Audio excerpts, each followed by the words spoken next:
Today's guest is Lou Cohen. He's the Chief Digital Officer for EY Americas, but he's also been my manager, my client, and my friend. Across those roles, Lou's worn a lot of hats, from comic shop founder to Microsoft leader to adjunct professor. That combo gives him a rare view into where digital marketing is heading and where it's already broken. This episode isn't just a reunion, though. We dig into how EY is navigating the high-stakes challenge of generative AI, not just from a tech standpoint, but from our content, compliance, and discoverability lens. We talk about how Lou thinks about platforms like Reddit and Snapchat as a marketer and a teacher, and why the old playbook doesn't work anymore. And of course, we get into GEO, that's generative engine optimization, and where it means to build content that lives outside your website, but still influences the algorithm shaping business visibility. Lou's at a tricky spot. He needs to future-proof EY's digital presence in an AI-first world, while admitting that no one, not even the experts, really know the rules yet. His job is to lead with authority in a space that's rewriting itself in real time. I'll be honest, I was a little nervous recording this. Lou isn't just a guest, he's someone who's shaped how I think about my career.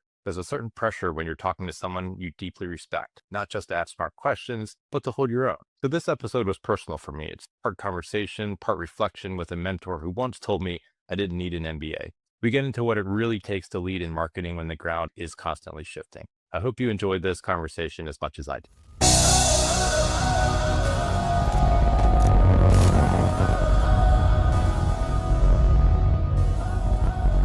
Welcome to episode 86 of the Page 2 podcast. As always, I'm joined by Joe DeVita, my partner in crime at Moving Traffic Media. And today we're excited to welcome Lou Cohen to the show. Welcome. Thanks. And so Lou and I, just to maybe set the stage a little bit, Lou and I have known each other for more years than I'm willing to admit. He was both my manager at Microsoft, client while he was at Citibank, and Joe and I were at Razorfish, and ultimately our first client under the Moving Traffic Media brand. And Walters Kluwer is still with us as a client as well. Lou Cohen has since moved on to Ernst & Young.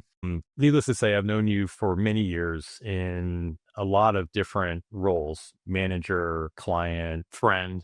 And you wear so many hats, both across corporate marketing, teaching, right, adjunct professor at a couple of different universities, and comic shop owner, or I guess former comic book owner, which I'd love to dig into a little. How do you explain like who you are and what you do to someone who may not know about you? Yeah, it's interesting. I struggle a little bit with like what's my actual job title, because when I say I'm Director of Digital Marketing and Demand Generation, COE leader for the Americas at EY, people are like, "You what? Huh?" A couple of years ago, I said to my boss, I'm like, it's hard to explain what my job is. People would understand it if I said I'm Chief Digital Marketer or Chief Digital Officer, because that generally people can understand what that's about. And then she introduced me to somebody as that. And I'm like, okay, clearly I have the green light to use that titling. These days, I just go Chief Digital Officer for EY Americas and cover brand and media, UI.com, RTech, marketing analytics, AI. It's a whole bunch of hats I wear at work. And then I teach at 3 universities: NYU, Yeshiva University, and Brewer College, various different courses, coach softball. And as you mentioned, I had this comic store that I was a partner in for a good long time. It was an interesting thing. It was a business plan that I wrote when I was in college and undergrad that a friend of mine took on. And it was a passion project when we started it, but hindsight's 2020. Yeah, as always. I remember we were on a business trip for Microsoft and we were in the train station. You're like, "Hey, let's stop by my comic book store real quick." And I was thinking, oh, like this must be one he goes to all the time or something. Then I actually realized you were part owner, and I was like, that is so cool. Like a moonlighting that you would never expect. Yeah. Tell us that story about how that came to be. I always like hearing it. I'm sure the audience will as well. In undergrad, like I was saying, I wrote a business plan for 2 different versions of a comic book store. I actually started my career in the comic book world when I was in 6th grade. I started my first like actual business that I got a license to do, buying and selling sports cards, memorabilia, and comic books. And when I got to 8th grade, I found a distributor who gave me a good discount on comics. And I basically put my 2 local comic book stores out of business by selling comic books to my friends at school and just delivering every Wednesday. I had new comics to distribute to whoever wanted them. And it was all a pre-order business. And this is pre-internet, pre-e-commerce. I've got enough gray hairs that I was able to pull that off. And then my first internship was at Marvel Comics. And I actually set up Marvel's very first e-commerce efforts with AOL Shopping. and got exposed to like all sorts of creators and writers, and actually met Stan Lee. There's a great story about that. But I had this idea for a couple of different businesses. One was my first e-commerce.com, which was Collectors Exchange in the mid 90s. Ran that as a side business with a friend for about 8 years. And then I had two different ideas for a comic book store model. One was my ultimate retirement plan, which would be to just like build a local store where I could just buy, sell, and put my collection into a store and sell off everything, and more of a hobby, a retirement kind of plan. The other was to build a franchisable chain of collectible hobby shops for like the modern era, with a mix of e-commerce and resale and a different kind of vibe. It was meant to be more like the Applebee's of comic books. And so you'd have this like local vibe in the place, but it would still be a business model that could be replicated over and over again, because it's the same comic books, sports cards, trading cards, gaming cards, like all that stuff. So if you can build a sustainable model that scales and can be replicated, and then you localize it to wherever they are, I thought that could work. And a friend of mine who I took classes with at Carnegie Mellon liked my idea. And I was like, listen, why don't we rethink the business plan a little bit for the DC market? And so me and a couple of guys, we got together, we came up with a plan. He went and ran it, started with a location out in Tenleytown near American University. And that one did okay. It didn't do as well as we would have hoped, but their initial inventory was my collection. And then they ultimately moved over to where the Amtrak station was, which was when, John, you and I got to go visit it. These days, I'm no longer involved, but they still have a shop. The managing partner that I started it with, he's no longer involved in the day-to-day either. They're over in DuPont Circle. And it is that more local flavor of a model. They're a very DC oriented place with a lot of more independent comic books and writers and authors. And I'd say like a mix of political satire even comes through there. They've got a really interesting vibe and culture. It's if anybody ever goes through Washington, D.C., go by DuPont Circle, check out Phantom Comics. It was a great spot. Yeah, you sold your stake around the time you started at EY. I always like dabbling in, things as well. Was that purely coincidental timing, or did scaling those corporate responsibilities lead to that decision around stepping away? I found that I've had to cut down on some of the random things I'm involved in just as we've grown as well. So how did that play into it? Yeah, it was definitely, it was timing. My situation with why when I joined the firm was I had to revisit everything that was going on. And so I felt like it was time. I had been involved for quite a while. My interest in it had been diluted over time. The managing partner was on his way out himself. And I'm like, look, EY is going to force me to rethink all of my time and investments. And so it was just the right time to exit. And it worked out mutually on all ends. In hindsight, I probably would have preferred to hold on to my collection. I think it would have appreciated significantly more than the value I got back out of the store. As for me personally, it was a net loss, but it was, it was an experience. So I'm happy I did it in many ways, but missed some parts of my old collection too. Yeah, I can imagine. But when I joined EY, I had to rethink a lot of things. And I had a consulting gig with Meta for a hot minute before joining EY. And of course, EY is Meta's auditor. So I could not continue doing that. I helped build I was one of the academics that was helping build their Blueprint certification when they first rolled that out. And so much of their first level of the Blueprint certification is similar to my social media course that I teach. So I had to end that. But the teaching side of it, EY was cool with. They were like, yeah, you can still be an adjunct. That's okay. Yeah, I definitely want to talk a little bit about the teaching, because I think that gives you a really unique perspective into both the industry, right? Because you have students coming in who are younger, using some of the different platforms, and you've been doing it for a long time. So you've sort of seen these shifts in addition to being a marketing leader at different organizations, experiencing these shifts in real time as well. Is there anything that you've experienced in that sort of academic structure that sort of have influenced or, I don't know, shifted maybe how you're approaching things at your real job? Yeah. I often say I learn almost as much as my students learn from me. Like I learn from them. And it's a big part of why I stay teaching, because believe me, I'm senior enough where if I wanted my nights back, I probably deserve them at some level. But it is rewarding to see that I'm impacting the careers of all of these students. And There are several. Usually there's a couple every semester that'll send me a note and be like, "Professor, I was actually really impacted my career because, or this thing that you talked about, this is how it's playing out for me at work." And sometimes it's years later too, that's what keeps me doing it. What I get out of it is a different way of thinking, a different way of looking at these media and digital channels that we work with. I've run campaigns where maybe I had a clue as to what we were doing and maybe I didn't.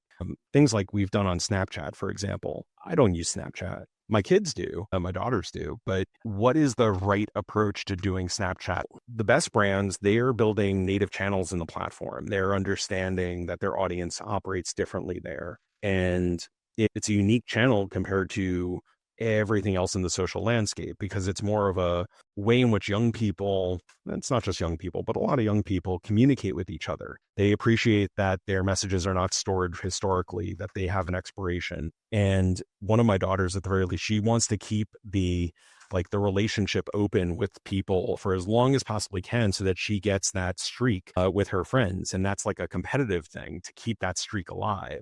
In many ways, if I think about Snapchat, other than a social media channel, it's the way in which younger people are staying in touch with and communicating with the people in their lives. And as a marketer, I probably wouldn't have understood that given my age if it weren't for the way I hear my students talk about it or even my kids. And that tells me something very different because when we run a campaign to promote the career path in accounting at EY, we do use Snapchat as a channel for our ads. Now I understand that channel a little differently. I understand it's not just I'm placing a video type ad into this channel targeting people of a certain age and demographic and audience target, but I'm actually trying to engage with them in a moment where they're not thinking about advertisers. They're thinking about their friends and how they communicate with their friends. And I can be a little more personal in that moment because I understand the consumer behavior of the channel a little bit better. Even how I think about Reddit. I think Reddit has so many possibilities in terms of what you could do with that channel. But I ask my students periodically, I'm like, how are you guys using Reddit these days? And I always find it interesting. I've got a bunch of students that are like, what's Reddit? And that surprises me. But then I've got students that are like, oh, I live on Reddit. I'm on Reddit every day. And I'm like, great. So what are you doing on Reddit? And they're like, oh, I'm a really big fan of this particular hobby that I'm interested in. And there's a community there that I talk to all the time about it. And I found some of those communities. Like I'm still into baseball cards and sports memorabilia and big, huge New York Mets fan. The Mets community there is great. And they're complaining about how they're winning or not winning when things go on, things going on at the ballpark. David Wright just had his number retired this weekend. And so there was a whole big thread on that. So it's nice to have digital communities like it, but that is what Reddit is. It's the modern digital community. It's what GeoCities wish they were back in the 90s. Reddit is now. I think you emphasize a super important point, which is you have to figure out where your audience is across these platforms because they are becoming so niche. Like to your point about Reddit, I signed up for Reddit back in 2017 or maybe even earlier, but rarely went on it until it became like an SEO channel, essentially, when Google started ranking it everywhere. And I was like, wow, I need to pay attention here. And now I probably spend more time on Reddit than any other social platform. So even my interest and user behavior has shifted over time as well. For EY being a pretty compliance heavy brand, how do you manage posting across all these social networks where compliance can be a challenge, both in terms of coming up with the creative, but also being able to respond to comments and things like that? I'm sure there's a defined process, but take us through a brand like yours. How do you even play in those spaces and be nimble enough to be able to engage? Yeah. Reddit's been a tough one for us because we know we have partners and employees that are active on the channel. So great that they're there and participating, but Reddit is an anonymized community for the most part. So that anonymity it puts it in the world of Fishbowl and GitHub. And so it's in this world of anonymous users. Even Twitter X is in that part of the social landscape where it's you can hide, versus Facebook and Instagram, you have to be a little more legit and real, and certainly on LinkedIn. And LinkedIn is probably the social channel EY cares the most about because we can engage our audiences there. It's a business social network. But Reddit is increasingly important to me on multiple fronts. From an SEO perspective, we know that it influences SEO. From a geo perspective, with the generative AI discoverability thing, clearly Reddit is going to play a big role in how we move forward there. And I've been working on a strategy with my partners on the social media team to try and figure out, like, how do we as EY show up properly in a way that's not going to be net negative for the brand.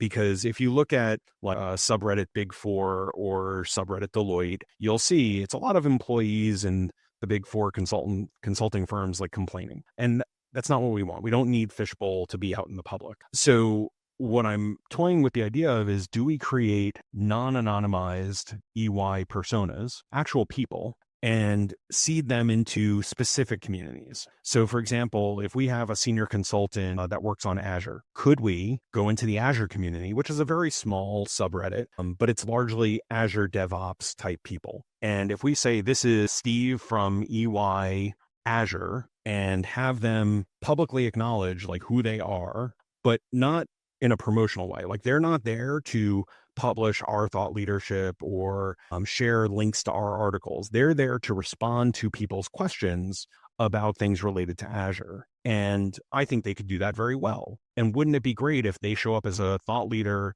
who's a legitimate person from a legitimate company that can actually respond to those things? I also think it would work for business development and connection and community in a different way. I don't see Reddit as a channel where we should be pushing our content there, as much as I would love to do that from an SEO and geo discoverability perspective. I see it as a way for us to show value back to the communities that live there in areas where we have expertise. I love that, because you see everyone posting on LinkedIn and elsewhere, like, oh, you got to get involved with Reddit. Oh, you got to be posting there. But they never talk about like who is doing the posting. And I think that's one of the biggest challenges for brands is, okay, do we make up a fake person? Do we post as the brand? Definitely don't want to do that. Do we get an influencer, but then we got to pay them basically in perpetuity to continue posting on our behalf? So the idea of seeding a thought leader in the community makes a ton of sense. That approach is a good one. We had a guest on, Nick Leroy, who talked about actually acquiring a subreddit where you basically find a subreddit related to your niche or whatever that maybe, hasn't been posted or monitored in some time. And you can basically solicit Reddit to take ownership of that. Are you guys thinking about owning your own channels at all or subreddits at all? Actually, we've completely steered away from that idea. And we specifically don't want like subreddit EY because it would turn into another fishbowl kind of thing. So it's just not what we want to be doing. And I'm cool with that. To me, it's realistically, we don't need to have our own EY subreddit, or like I wouldn't even venture into like EY accounting or consulting or like any of those practice areas, because it becomes where you have to moderate it. You have to be careful who's saying what, the management of that to be compliant with the regulations in our space, I think would be too much for us. I also don't think it's the right thing for that type of community. Don't think it's the best thing for bigger brands to come in there and be like, we're going to own a topic. You have to let the community figure out what topics matter to them. What do they want to discuss? And it'll feel a little too big brother like that. So that's why the Facebook groups and the LinkedIn groups have largely failed. They seem too spammy, or it's like everyone's just trying to push some professional opinion, or the conversations are best in Reddit. And I don't know if that's because everyone is anonymous or not. If I follow the same kind of groups across Facebook, LinkedIn, and Reddit, the conversations are so much better in Reddit. You have, like, as a brand, you want to be a part of it, but you don't want to own it, right? Yeah, exactly right. And it is that big brother thing. Like we have to tread lightly. If we disrupt it too much, like, could you imagine if in SEO you had Bright Edge Conductor and SEMrush and Alephic and like all these different companies showing up in the SEO threads on Reddit talking about their solutions and their stuff, and everybody would walk away from it and go somewhere else. I think honestly on Reddit, the moderation is significantly more advanced than Facebook groups and things like that. And so while you may get a lot of spam in some of these, I think the moderators do an excellent job there compared to other platforms. At least that's my opinion. I'm curious about so LinkedIn, obviously ideal forum for you guys being B2B. We've started to see some performance, and Joe might be able to speak to this a little, of B2B targeting on Facebook. has been improving a little bit. Are you guys seeing anything similar to that, or is LinkedIn still the primary channel for you guys? LinkedIn is still where B2B lives in social media, and it's largely because people are giving their real credentials on LinkedIn for sure. Not everybody fills in their job stuff on Facebook, but Facebook, at least for EY, is a reasonable channel for us. We don't do a ton there because we're their auditor, so we only buy advertising like the general person can buy advertising.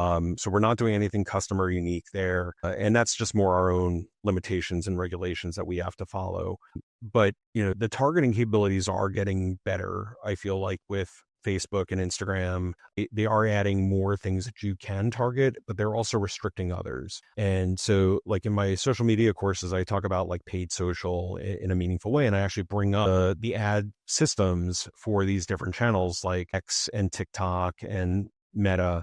And I show them, here are some of the differences in targeting that you can do. And one of the things I call out, and I give Meta a lot of credit for how they approached this, was years ago, Meta made an announcement that you would no longer be able to target based on race, religion, or political view. And that's a real thing. And frankly, I think it's a safety measure that everybody should just put into their targeting systems, because there is less benefit than risk when you target in those areas.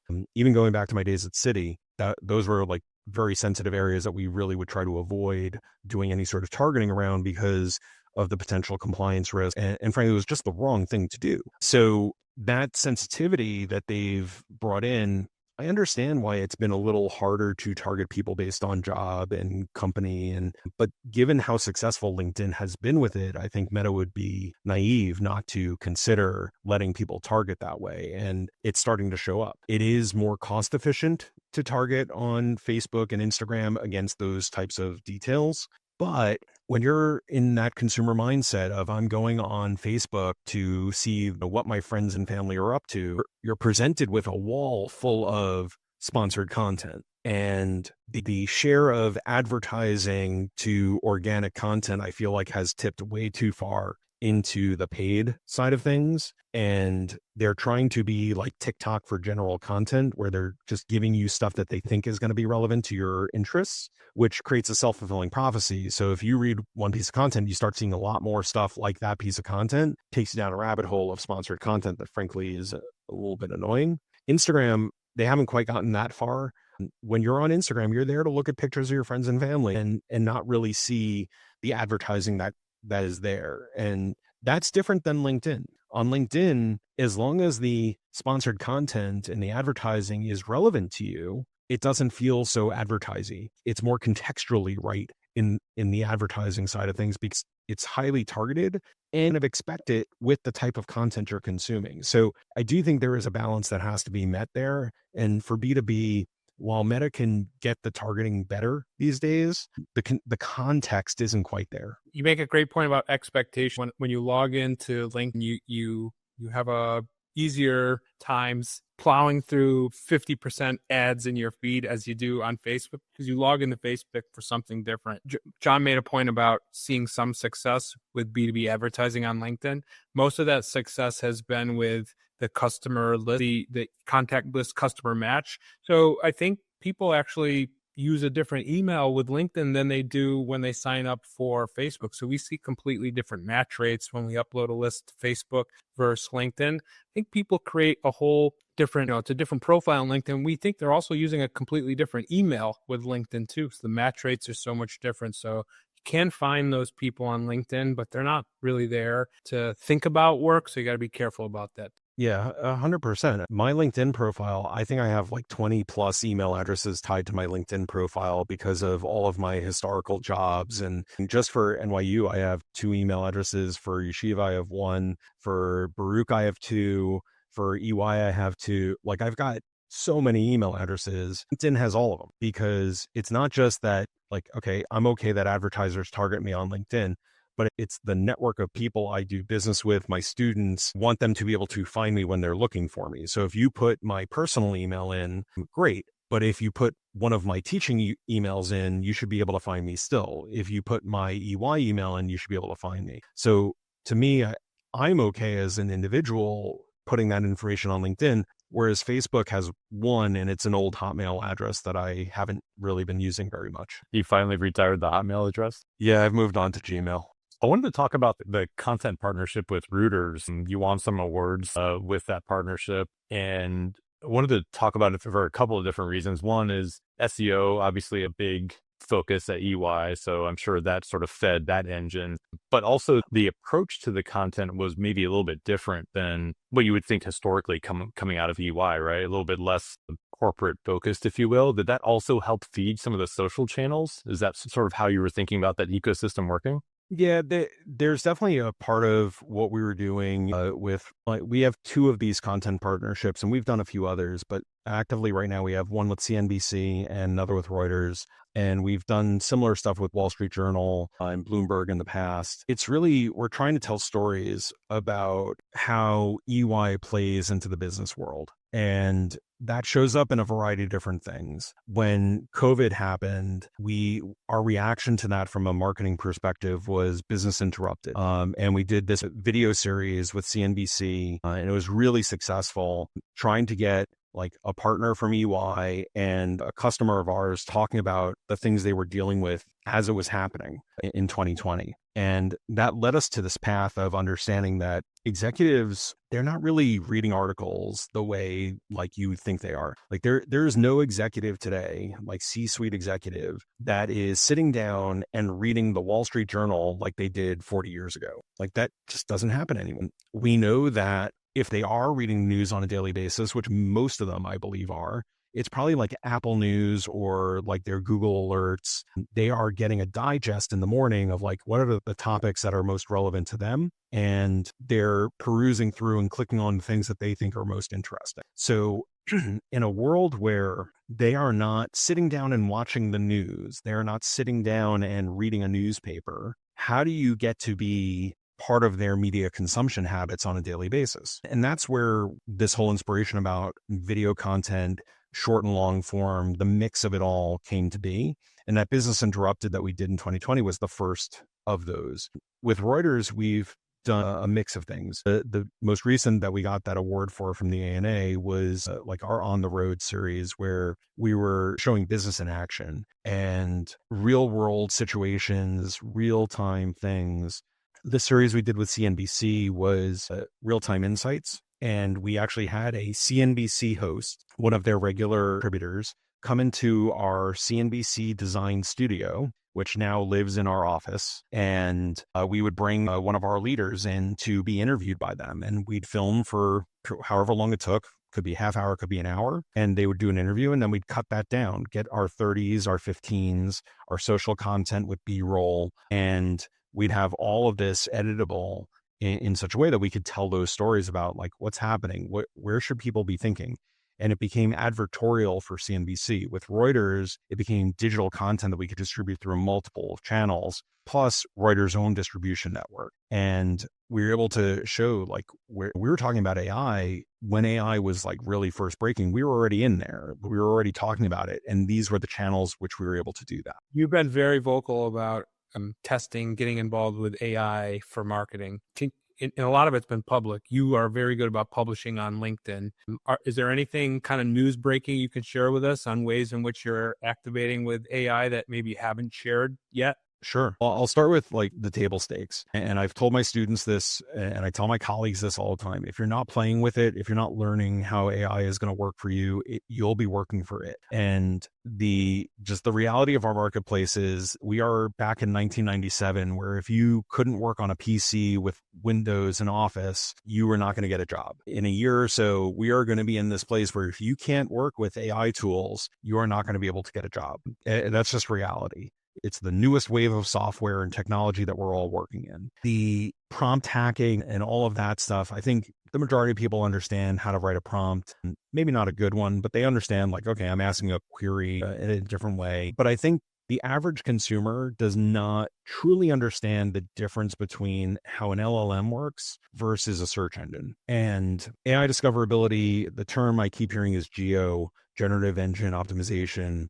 that is where every SEO should be thinking about right now. Like that is, it's a whole new bastion of discoverability of content. And I recently was sitting down with Ethvis Mertnick from Conductor, and we were talking about this, and I'm like, if SEO is about how do I make my content discoverable to a search engine, geo is how do I make my business known to the internet? And it's because it's not just my website, it's where my content lives everywhere, where my thought leadership lives everywhere, and so suddenly syndicated content matters and sponsored content matters, and social media has a whole new importance in that landscape for distribution and contribution to this. It's this different wave of where things are going, and brands that are not prioritizing geo will be behind, just like they were when SEO became part of the day-to-day of everybody in digital. But agentic AI is where I think a lot of companies have been focusing 2024 into 25, and that's how do I build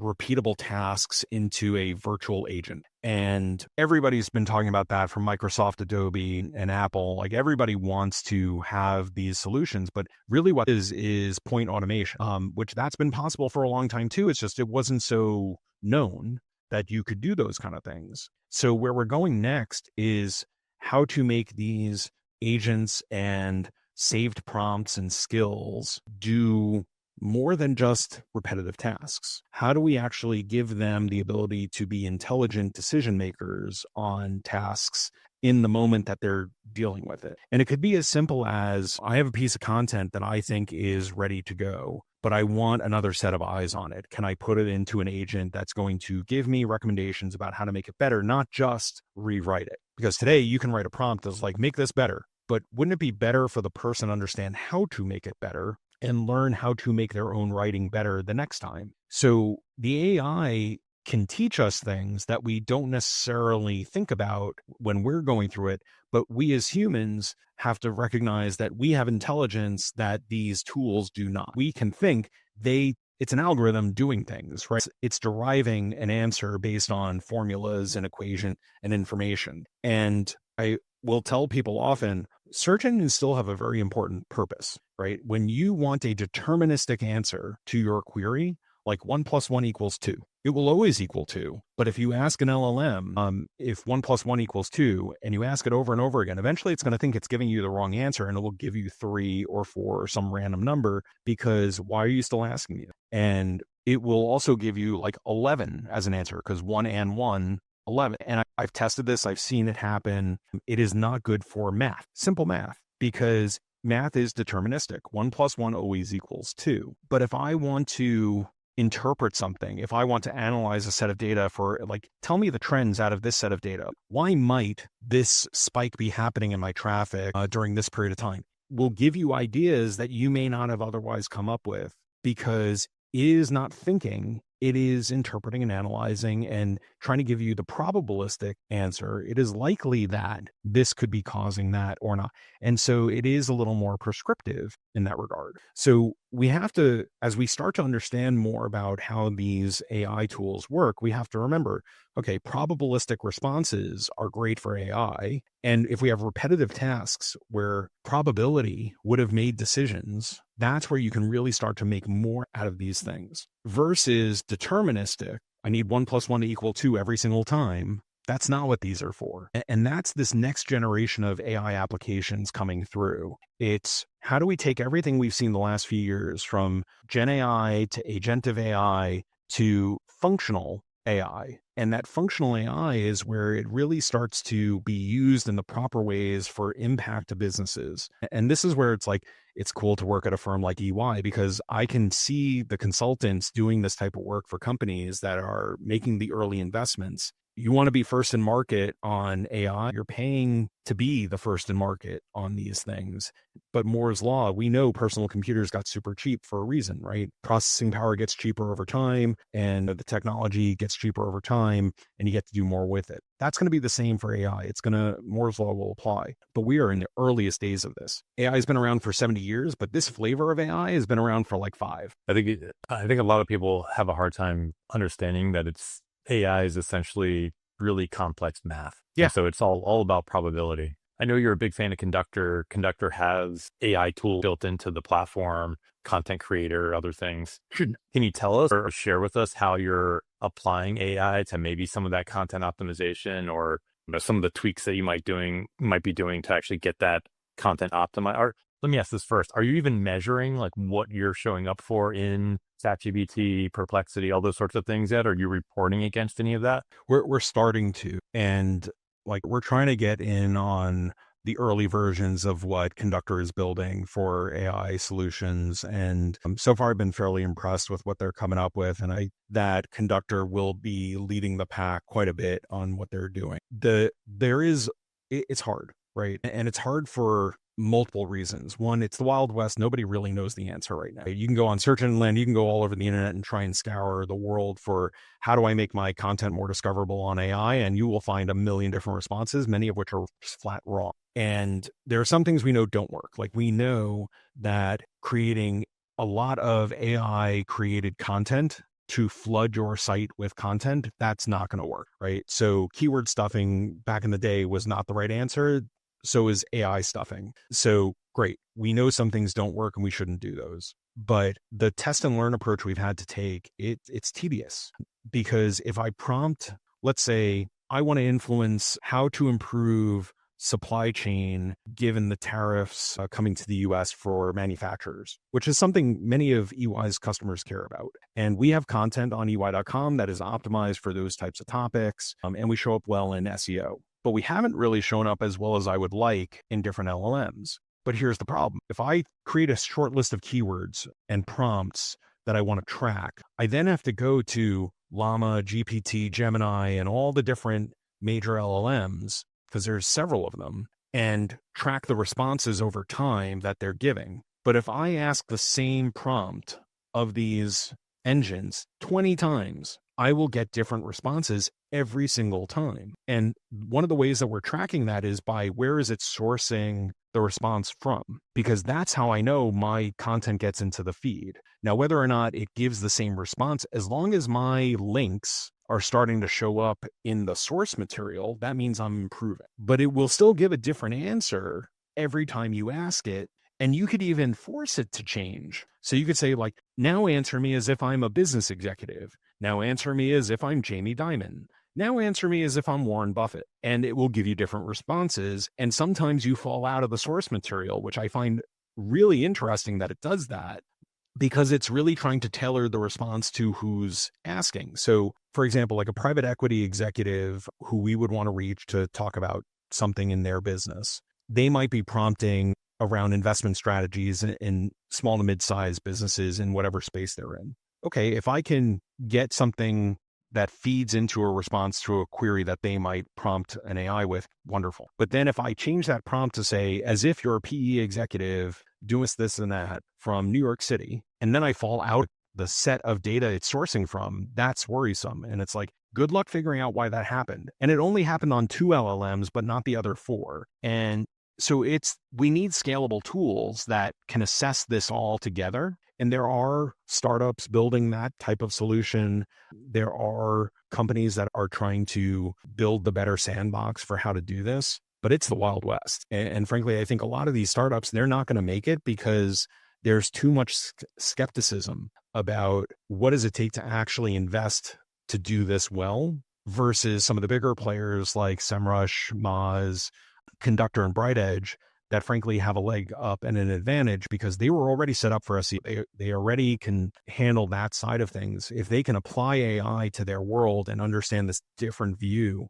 outside of things that are owned on their website, okay, they're probably going to be better off and more likely to succeed in solving this problem. But the tracking of it, man, it's a beast. Yeah, I think the best way that I've heard it talked about, I think Lily Ray posted something about it, which is because the prompts are almost infinite, right? Like no one is really going to prompt the same exact way. You almost have to land on, okay, here's my core set of prompts and this is what I'm going to measure against. And to your point of tracking, like if you're a source or not, just measuring that over time, like just like rankings, it'll ebb and flow, but as long as you're part of the source set more often than not, or you start to become part of that source set, seems like the easiest way to sort of measure this today. I don't know how or if it'll get better over time, just I because of mean, those think about how many nuances. years it took for SEO to mature, right? SEO, whether anybody recognizes it or not, from the birth of the domain name is when SEO started to matter. So you're talking like early 90s. And in those days of the early 90s in SEO, it was the white hats and the black hat. And there were little communities forming online, and people were trying to figure it out. And it was like, if I put white text on a white background, and that was a black hat tactic, but it worked. And you could force your content into the search engines for periods of time because that was a white hat tactic where you'd pay to get access. Now that's all evolved tremendously in the last like 30 plus years, where now it's a business and it's a repeatable function where you can have tools and measurement. We are nowhere near that yet for AI, and it's far more complicated. So this won't be as simple as navigating just to keywords. This is going to be prompts, and there are infinite prompts because everybody could say things in a slightly different way and get a slightly different outcome. So I believe being a sourced link is that measurable asset that we can track based on the prompt, because how it interprets my source material, that's content. Like I should be able to influence that a little bit based on the content itself. That feels like SEO. But having that asset to point to and say, okay, rank. We don't have rank, but you could say, if I'm listed third on the source material, that's the rank. But that's not actually how the LLMs see it. It's no, here's this bucket of source material that I looked at all the same. Whether you're first, third, fifth, whatever, you're just part of it. And if you want to influence it more, it's more about what's in your content than where you sit on that list. So just existing there right now, to me, is the key piece, and figuring out ways to make sure that our content shows up there. But again, it's SEO only gets me a certain part of the way. It's sourcing from Reddit. It's sourcing from Wikipedia. It's sourcing from social media. It's sourcing from all these different places that the SEOs weren't really concerned with in the past as much, that now are super important. There's no black hat defined yet, right? So something in SEO became black hat when Google said this is no longer acceptable. But all that experimentation that happened in the late 90s and the early 2000s, there were some people, some years, who built business on something that they figured out and they kept to themselves, or maybe they shared in a small community. That's where we're at right now. That's why this is I think the most exciting time to be in this business in over a decade. No, I agree. I think it's amazing that we have a brand new field to play in for the world of SEO. And I talk with my guy, Steve Bush. We were just talking about this earlier, actually, because I've been researching this space for months and months, trying to figure out like, what are we going to do with this? How are we going to navigate geo and make sure that our content rises in AI? And we've taken some more technical approaches, like messing with the robots.txt file on the site and some of the architecture. But we're really focused now on, outside of EY.com, how do we seed our content into other places such that it becomes discoverable on the whole of the internet? Because like I said before, it is a very different world that we are sourcing information from for AI. And timing also matters. There's all these factors that are starting to pop up as like, okay, this is part of the algorithm. This is part of how they source this. And my hope is, frankly, that we can be leading the industry on it. I'd love to be able to come back and be like, we figured it out. And don't necessarily want to keep that to ourselves, because we're a consultation type of business. And if EY has an answer, whether it's from a team that supports EY's own content and marketing, believe me, I'll go educate the consultants on it and let them go to town. But it's the right thing to do. Like, the industry likes to share information. I think we've all learned the hard way that SEOs that go it alone don't tend to be very successful. And communities from Search Engine Land and others over the years have really made a difference, because all ships rise together. And this way, quality becomes what matters more, not just, oh, I can do a little SEO hack. I would love to see the industry focus on, how do we get the right answers in the hands of the users, rather than, my answer because I learned how to do this better than you. Yeah, I think that's why your content partnerships were so interesting to me, because you headed the curve in terms of like seeding some of that content and potentially even links and being the source for the LLMs to discover. I was thinking, if you guys have played around with LLMs.txt at all, and how you're thinking about allowing or not crawlability of your content from all of these AI crawlers, pounding the server. You own the content. You want them to have it. Big corporate level questions that often come up.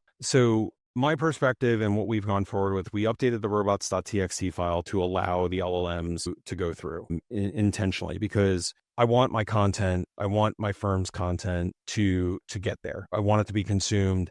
For us, it's putting thought leadership and knowledge out into the ecosystem. And if that comes through somebody doing a prompt or somebody visiting our website, I don't particularly care. I would love it if they came to visit EY.com, but as I often tell partners around EY, we are not the hero of everyone else's story. They are not seeking us out on a daily basis.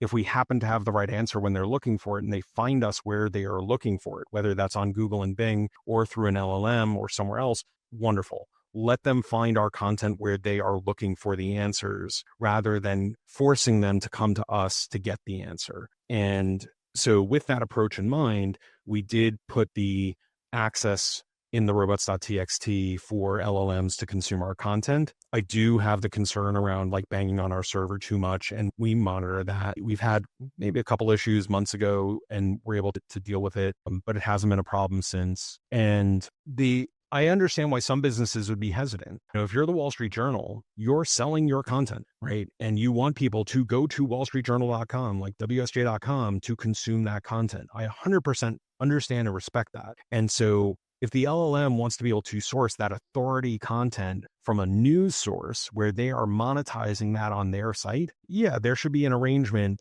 some royalty that allows for that. And that mechanism doesn't feel like it exists at this point in time. But if you want to open up the world of news and authoritative content that's monetized, there should be some royalty in there for sourcing that material equivalent to what they would have made by getting the person either to subscribe or pay for ad supported content. I'm just not in that business. I don't need to monetize my content in that way. I need people to consider EY when they have a business need, whether it's consulting, tax, or strategy. Yeah, we had John Shahada on a couple episodes ago talking much more about news. And I think you're exactly right.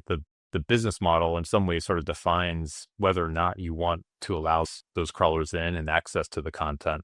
Yeah, as we wrap up, as someone who's been in this space for so long and also an educator in the space as well, are there any fundamental principles of, let's just call it digital marketing, that you think will remain unchanged? I think we've talked over the last 15 minutes about everything that is changing. Do you think there's anything that, is still foundational over this time period that makes sense for someone coming into the space to know and learn? At the core of every business is you have to make a profit. And I think the world learned that the hard way in the late 90s, right? You can't just invest to make a fun business and not make money, right? So if you are a goal-oriented business person, marketer, whatever, and you understand what makes your business successful is not doing the thing you want to do, it's about growing and driving growth and profitability, then you have a chance. But as an individual, you have to find ways to contribute to that bigger goal and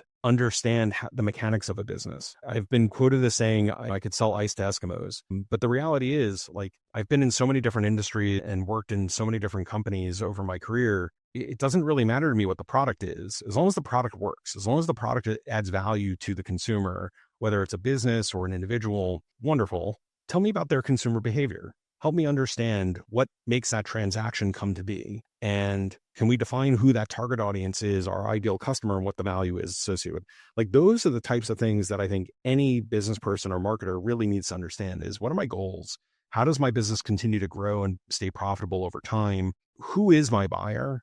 And how do they ultimately think? That consumer behavior, I point back to consumer behavior. It was one of my favorite courses in undergrad, but I think it's been like one of the silver bullets in my career is like, yeah, I can unpack that. And if I can unpack consumer behavior, I can find the right audiences. I can target them through media. I can do all the things. AI is only going to make this faster. It's not going to make it harder. It's different, right? We're learning new skills, new tools. Consumer behavior is evolving. That's harder. Consumer behavior is rapidly changing. That's harder to keep tabs on. And we have to follow where that's going. You can never lead it because it's always the customer that's changing over time. And so there is no getting ahead of that. I can't predict what the next consumer trend is going to be. If I could do that, well, I'd be a billionaire. And we just have to understand there is change is the constant. We will always have a market that's changing. We will always have behaviors that are changing. And being okay with change is another thing that I think people have to just get comfortable with. I look back on the 6 years I've been at EY, and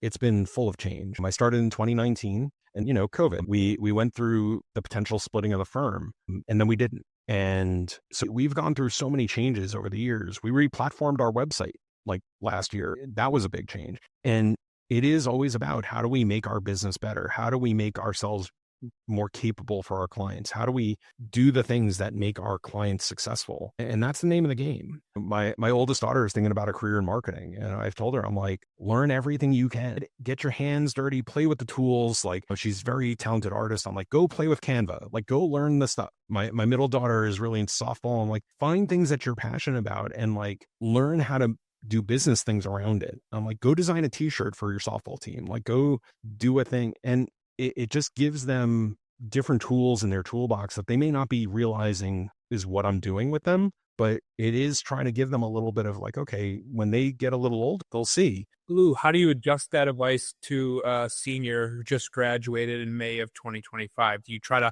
point them into like specific roles they should seek out for their first job? I would ask them like, what's your dream job? My older brother asked that of me when I was a freshman in college, and he's like, where would you want to work? And I'm like, Marvel Comics, DC Comics, Topps baseball cards. And I had job offers from Marvel and DC for my first summer. I took the job at Marvel. So I was very lucky that worked out for me. But I put myself in that situation because he asked me that question. And so I always ask that question first. It's like, okay, what's your dream job? Where would you like to work? And that starts to give you an idea of the industry somebody wants to work in. But then you start getting into, and what would you like to do for them? And I can't tell you how many high school kids and undergrads will say, I want to do their social media. I want to do their content creation. Be like, what value does that add to the business? How can you do that better than they're doing it today? And some of them don't really have a good answer for that.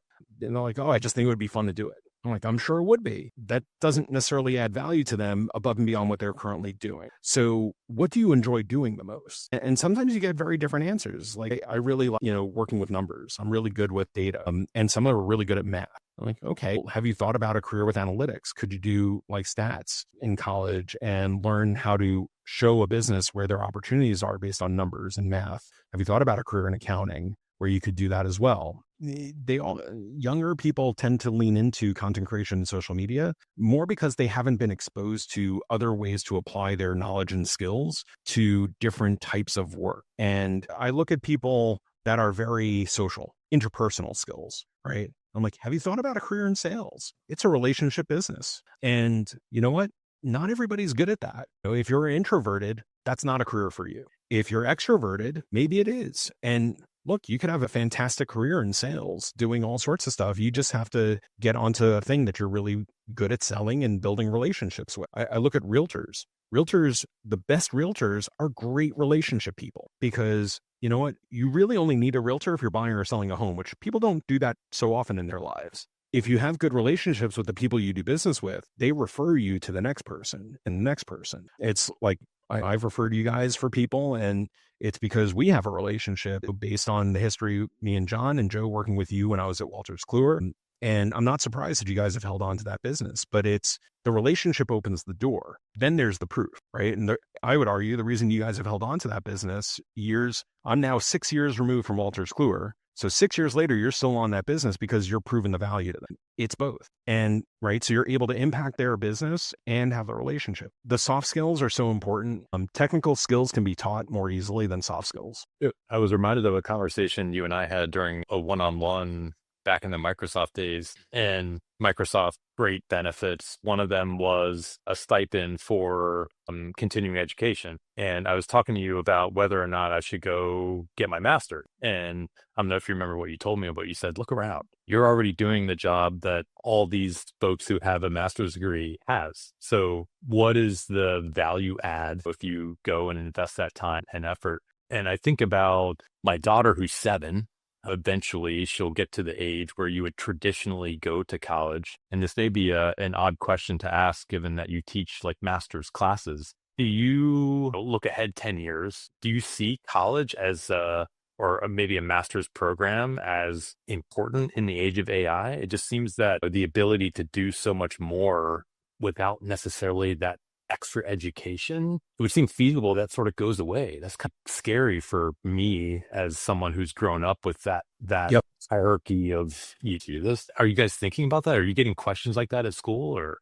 My daughters are now 11, 13, and 15. College is on the horizon, and I'm looking at the price of undergrad, and wow, college has gotten so expensive, and that concerns me a lot. So you have to consider the ROI, but it's also the person. Everybody learns differently. I got criticized years ago when I was at Citi. I was sitting next to a leader in the marketing organization, and we were at Google, and Avinash was ripping apart things that we were doing. And she's looking at me and she's like, "Why aren't you taking notes?" And I'm like, "Because if I take notes, I won't hear a word he's saying." And because when I consume information, if I'm sitting there jotting notes, I'm not paying attention to what's being said as I'm doing it. I'm focusing on writing the notes. And for me, AI has been fantastic for that because it could take my notes for me. And I'm right. So that's a huge help for me because when I consume information, I have to pay attention to what I'm hearing. I can't be busy taking notes. There are other people who are so self-driven and motivated where they can go on YouTube and onto websites and like e-learning and just get all the information they need and go. And those types of people, I think you're going to see more and more of them in the workforce because it is so accessible now. People don't need the formal 4-year degree or master's to be able to function in the workforce. You still need some level of academic value to be a worker. And the high school degree were more consistent nationally. I would feel like a 4-year degree is something you really don't have to consider. But because it's so inconsistent nationally, I do think you have to consider college for each person, but it may not be the right answer. I have a relative who really is into woodworking and he's in high school, and I've said, would he ever consider being a carpenter? The trades are frankly dying. Like we have a generation of tradesmen that are retiring, and there is not enough in the workforce to replace them. So you want to go be a plumber or a carpenter or an electrician, frankly, you can make hundreds of thousands of dollars a year doing that in major markets and have a very nice career where you control your schedule and you do all the things, and it's relationships with your neighborhood. And it could be a great career for a lot of people. Good friend of mine from growing up, Andrew Brown, he's been advocating for the trades for years and doing a phenomenal job. He publishes content every day on LinkedIn promoting that the trades could be the path for people in a way that's nobody thinks about. And he's done a phenomenal job explaining why that's right. And I believe what he's saying. He's right. There's an underappreciated opportunity in the trades for people where you don't need a 4-year degree. You need to be an apprentice and learn from these people that are about to retire how to do that work and then go do that work for your career and have a great career. Accounting, I think, is an undervalued trade in many ways, but you need a 4-year degree. You need a CPA. You need to be minimum level educated to be able to do that job properly. And so it is a higher education path to be an accountant. But the career path, it's rough the first year. The first few years, it's hard, but you're learning a lot. And then you could have a very lucrative career beyond that. So every career path is going to look a little different. What I think in the US is we haven't appreciated that maybe the 4-year degree isn't right for everybody. Some people can accomplish and learn the equivalent of a 4-year degree on their own and should be able to contribute in the workforce in their own right, doing those types of jobs. The master's gets even more complicated because there are two people that go for a master's. You have the job switchers, people that are changing careers. It's like, I've been working in this one path all this time, and now I want to switch to a different one. So I need different credentials. I think the master's is great for those people because it opens a path that may not have otherwise been open to them. But then there's I just want to check the box in my career path. And I went and did my MBA because I was hiring people with MBAs at Microsoft. And I'm like, oh my God, if I don't do this, I'm at some point going to get left behind. And so I went and did the degree, and it's how I fell into teaching as my secondary career. But it was because what I found at Baruch was that they actually weren't teaching about digital marketing. They weren't talking about where marketing was going back in 2007. And I helped Baruch get modernized and talk about digital marketing. I helped them develop the undergrad curriculum for digital marketing and then the graduate program, and have been there ever since for the last 15 years. And NYU did the same a couple of years later, and Yeshiva is doing it now.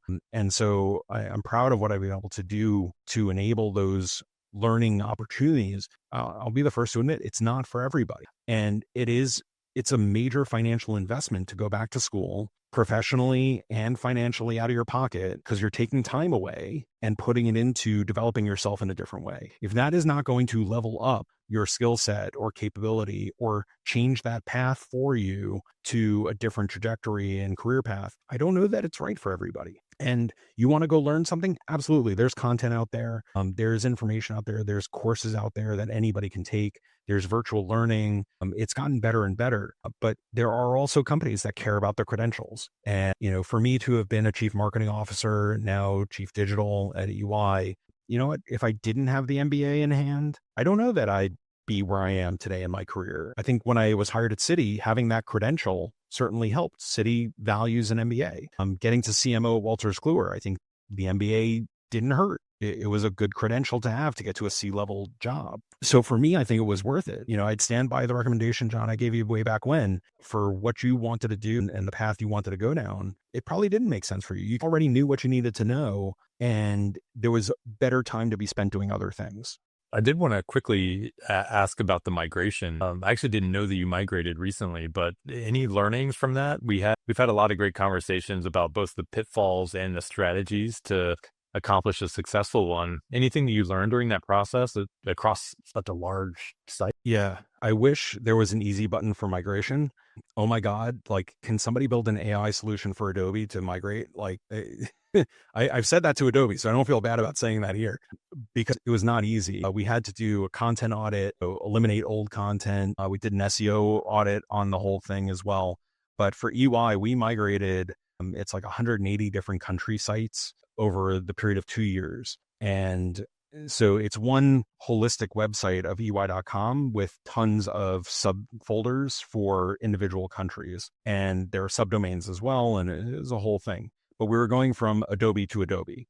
So in theory, there should have been an easy button going from one Adobe CMS to another Adobe CMS, and there wasn't. So we had to rebuild every single page. And I really do credit my team. They were phenomenal. The US team, the Americas team at EY for EY.com, this is a machine. And my leader for that team, Jen Cosenza, she's phenomenal. She really led not just the US and the Americas organization through that migration.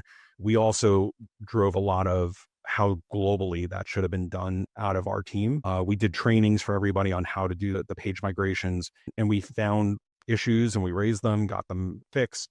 But this was a massive global effort, and a lot of partnership around the world to get this done. Our global counterparts, they resourced out an extra 100 roles to help with the migration, and really did a phenomenal job working their way through it systematically, globally, country by country. I'm just very fortunate that I have a significant team and large resources and such a phenomenal group of people to drive that here in the US and for the Americas region. But it was tedious. It was a rough year. And our approach was, we defined success by nobody noticing. That was success. So when the migration finally landed, I'm if nobody notices, we did our job. And that was a hard pill to swallow, because to my boss, I'm telling you, we're putting a ton of effort, work, labor, resources, time into this thing so that nobody notices it ever happened. And she was okay, I'm so glad my boss trusts me, but that was the goal. And sure enough, we get to migration day. There were a couple little things, but for the most part, nobody noticed. This is the calm before the storm. Something's going to break. Something's going to happen. Nope.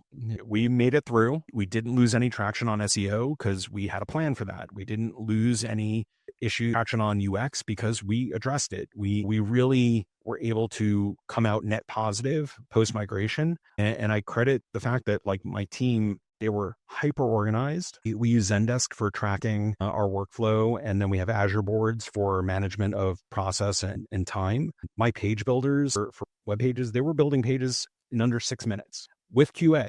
And I still tout that. I'm my page builders can do 6 minutes or less. And it's a sense of pride. It's but it wasn't just build the page. It was build the page and QA it and make sure that it was the right quality. Now we tiered our content, our top tier stuff that we use Flourish and Saros. We had to make sure that those were done well, that the links were not broken, that everything connected. This was such an effort. As they say in carpentry, measure twice, cut once. We did that, and all the planning and oversight and tracking, this team was so well organized to do it, but it was hard. And we had some people working like double shift and extra time, but we got it done. And I hope my team feels like we recognized them for that year of work and celebrated what they were able to accomplish. But man, migrating, not easy. And there's a real opportunity. Like, go find a way to make website migration easier. I can only imagine, and I've done it before in past companies, going from one entirely different CMS to an entirely different one. And EY itself went through this back in like 1819, going from Lotus to AEM. And yeah, I went from Lotus to something else when I was at Wolters Kluwer. It shocks me that companies still have that around, but it's never easy. It's never easy. Yeah. To use another Microsoft term, it sounds like that cross collaboration was next level to accomplish that so seamlessly. Well, Lou, before we let you go, I wanted to get your prediction about what Google.com will look like, or what that experience might be. You know, if you look 12 months, 18 months ahead, if you go to Google.com, what do you expect that experience to be like? I hope the Google folks are listening on this one. And I will disclose, EY is Google's auditor, so I in no way have anything to do with that side of it. But as a consumer of and user of Google.com, I hope they find a way to educate the consumer that search is different than LLM, right? Gemini is its own thing. And I hope that Google.com gives them more of a choice. It shouldn't just be the bar anymore. It should be like a little more task accomplishment oriented, or give the choice of here's the search, here's the prompt, and get people to learn the behavioral difference and the experience difference. I'm searching because I need an answer, or I'm prompting because I'm curious to learn or explore. And the behavior of shopping, I think, will move to the LLM, because it's not necessarily a deterministic answer when you're shopping for things. So I do think we'll see a shift from search to LLM in some verticals and behaviors. We also need to reinforce the search behavior for other types of use cases. And I think it's Google and Bing's job to educate people about the purpose of these different things. Microsoft has their partnership with OpenAI and ChatGPT. Wonderful. Google has Gemini. Meta has their version. Apple has their version. Everybody's got these things. It's on them to educate people as to, like, here's what you use this for. Like, we could thank AOL for keywords, because they really were like, you go to keyword this, go to keyword that. And we understand keywords now as a consumer. Everybody understands keyword. We need to understand the difference. And so I hope that Google finds a way to differentiate Google.com to help people understand the difference in what they should be using, not just embedding Gemini into the SERP. To me, that's a mistake. You're changing the expectation of what search's purpose is and giving an AI response to what is probably a more deterministic query, right? They're not coming to Google.com and prompting it. They're searching on it like they always have been. But Gemini provides a different type of answer, and it should be a different type of behavior. And so separating those two, I think, is a better path forward. I don't think they're going to do it. I think they're going to continue to keep Gemini in there. But I really hope that the search engines realize it is a different experience and they should be for different purposes. Listen, Lou, this has been really special. I'll admit I don't normally get nervous for these, but I have so much respect for you that I definitely was nervous as we kick things off. So thanks for joining and sharing your wisdom with us. And if you want to let people know how they can find you, feel free to let them know. So I'm on LinkedIn. It's linkedin.com/in/Lewis Cohen, or generally you can find me as Prof Cohen on various social media. And always happy to chat with you, John, and Joe. Like, good to see you and chat with you as well. To me, this is fun. Like, getting to talk about how things are going. I always enjoy doing that, and it's always good to see you guys. Thanks so much. And if you enjoyed the show, please remember to subscribe, rate, and review. We'll see you next time.